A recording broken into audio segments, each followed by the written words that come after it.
Grand Theft Auto has many great protagonists. Throughout all different games in different locations, there isn't a story that Rockstar can't tell with each individual.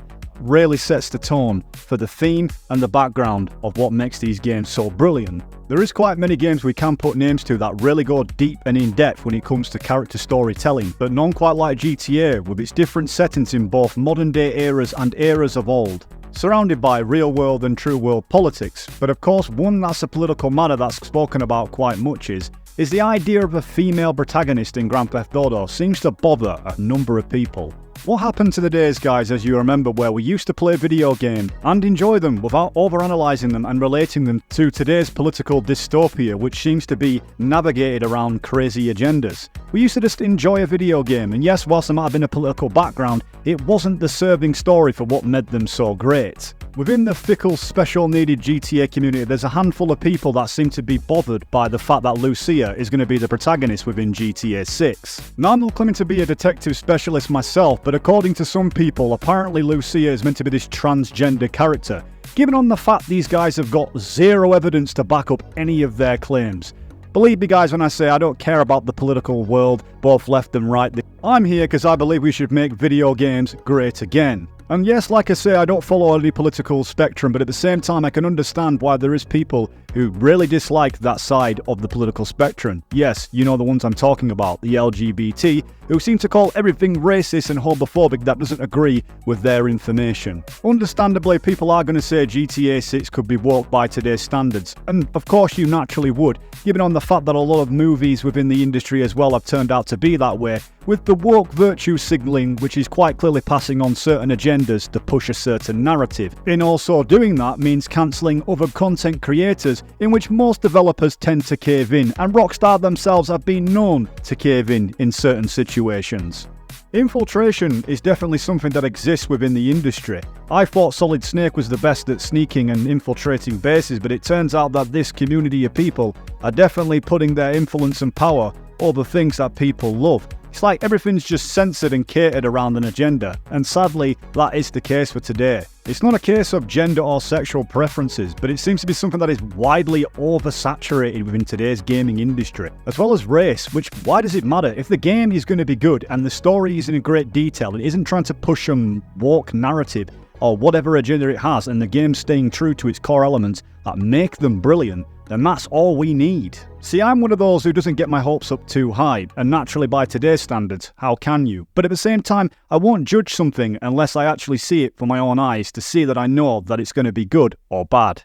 So on the GTA topic, Lucia isn't the only first female protagonist or character within a GTA game.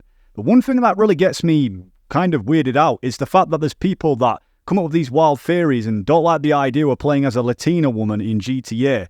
Even though within several other games previously, especially probably the best GTA of all time, San Andreas, we played as a black guy called CJ within the hood, which was probably one of the best games of all times. Now, there is a possibility that GTA 6 might actually push a political narrative, because Rockstar Games themselves, they are very satire and over-exemplify real-world events. So it's going to be interesting to see if they're going to pander to a particular political group, but fingers crossed they won't. One thing that's going to be widely interesting about Lucia is, just like another great character within GTA that I think we can all agree on is Catalina, because her story is very similar to the likes of that of Lucia and Jason, especially because CJ and her themselves were both going around in the different counties robbing local stores. The brilliance of this story between Catalina and CJ is the fact that it wasn't trying to push any political agenda, it was just a great story within the universe of GTA. A wild and eccentric and insane Latina woman that was game for doing all kinds of different criminal activities. I'ma play with you so rough, baby. Keep talking! Yeah. And I'll take you to rob banks and shit. Oh? And, you know, I'll let you kill anyone you want to kill. I'ma treat you right, baby. Shit, just, come on, just please don't shoot Carl, me. I think I love you. Shit, that's great. For anyone who's actually played GTA San Andreas, realised how damn cool this was to have in the game. It was wild, it was crazy. Of course, Catalina is a woman, and genetically speaking, males are built to have more muscle mass and of course carry heavy loads. Because let's face it, within many woke kind of politics, they try to demasculise men to make them appear to be weak. But the brilliance of games like GTA San Andreas is we can actually see the strength and the power of which a woman can have within video games. But of course without trying to push some kind of over-the-top message, which is clearly virtue signalling. There is many great female characters we can actually name within video games. I can mention two, which of course that being the boss from Metal Gear Solid 3, and of course that of being Tomb Raider Lara Croft.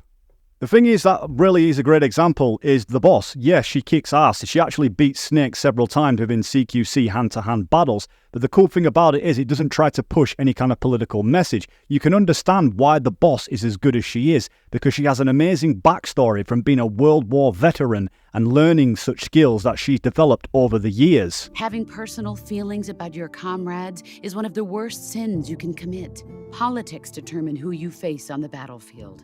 And politics are a living thing. They change along with the times. Yesterday's good might be tomorrow's evil. Is that why you abandoned me?